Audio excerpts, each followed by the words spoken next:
Parshat Vayelech, Parshat Shabbat Shuvah, entering into the first Shabbat of 5786.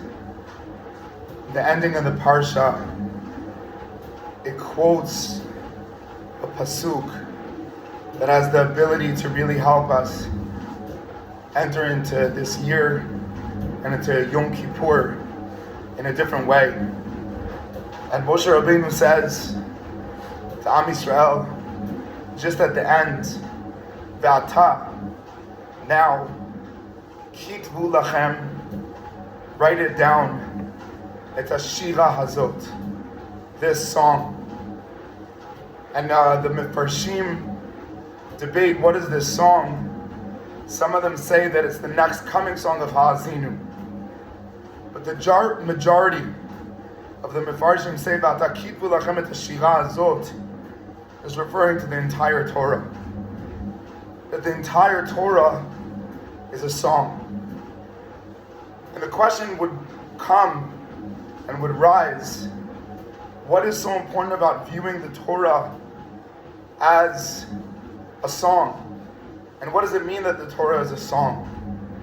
And so obviously Rosh Hashanah, all of us felt in our different communities the songs that were sung, the ones that remind us of our childhood, and some new ones that remind us of the future. And we know that going into Yom Kippur, we'll spend a whole day. It's filled with music.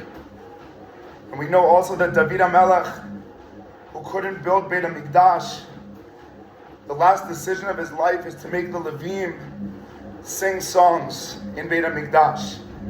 And by doing so, he's transforming Beit HaMikdash by making it into a musical instrument.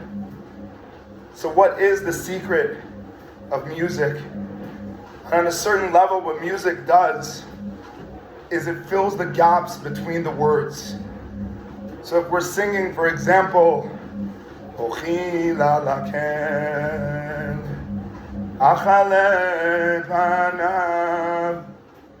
So there are different words that each have a different world. Ochila, it's not lakel, but the tune bridges the differences. The tune connects the words, and it builds a bridge between all the different parts. And very often we feel torn.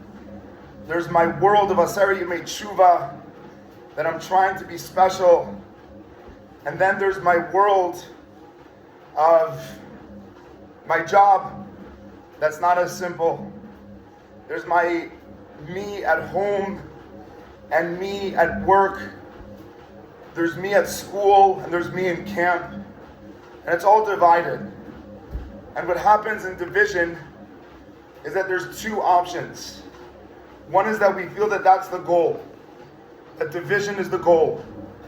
And then we have to choose one or the other, and we start to feel like we're better than other people. But when you realize that the differences are waiting for glue, they're waiting for someone to piece them together, that although Hashem is all the way up there, and the animals are all the way down here, in the Daf Yomi of Masechet Zvachim, man is the one who can take the animal and glue the animal and Hashem together. And so really the concept of music is a new perspective on division.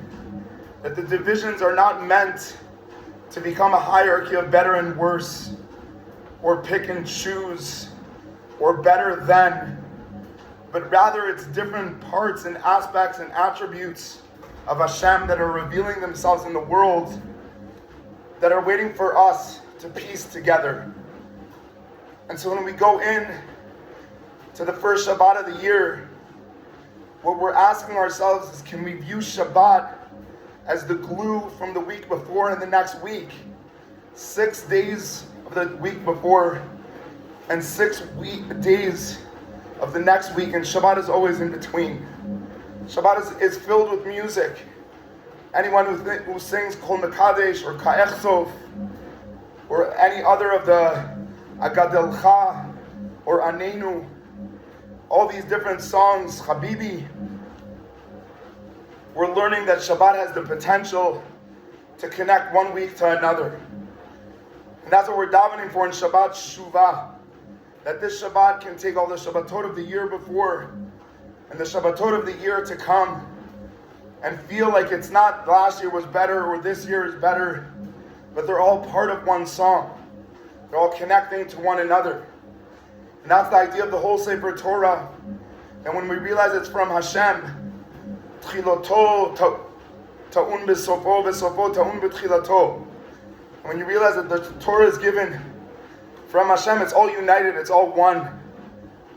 And when we walk into Yom Kippur, and we realize that Yom Kippur is a day that we're repenting, not because we're bad, but because we realize that Hashem loves us. And when there's love, there's connection. You could connect the bad and the good parts of a person. You could learn from the bad, and you can elevate the good. And you could do tshuva on what you did wrong, but you could also do tshuva on what you did right. Tshuva is a holistic concept. Coming back to Israel is also tshuva. Coming back to Beit HaMikdash is also tshuva. And so tshuva is really this element of a concept that we could connect all parts of us to be in a relationship with Hashem. And I give a bracha to all of us through this first Shabbat, through this Sefer Torah, that the whole Torah is really united in one. And every letter needs one another. And if one letter is missing, then the whole Torah is gone. To also create a tefillah for Am Yisrael. That we enter into this year not feeling like we have to pick and choose who's better.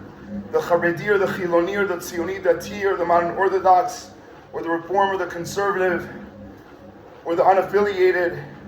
Not choosing who's better, the Chayal or the Lochem who's doing things that are in Modi'in. Not Tel Aviv or Yerushalayim. It's not dividing one another, but it's realizing that we need to understand that we're not in a competition. We're in a connection. And in the connection, all parts are needed.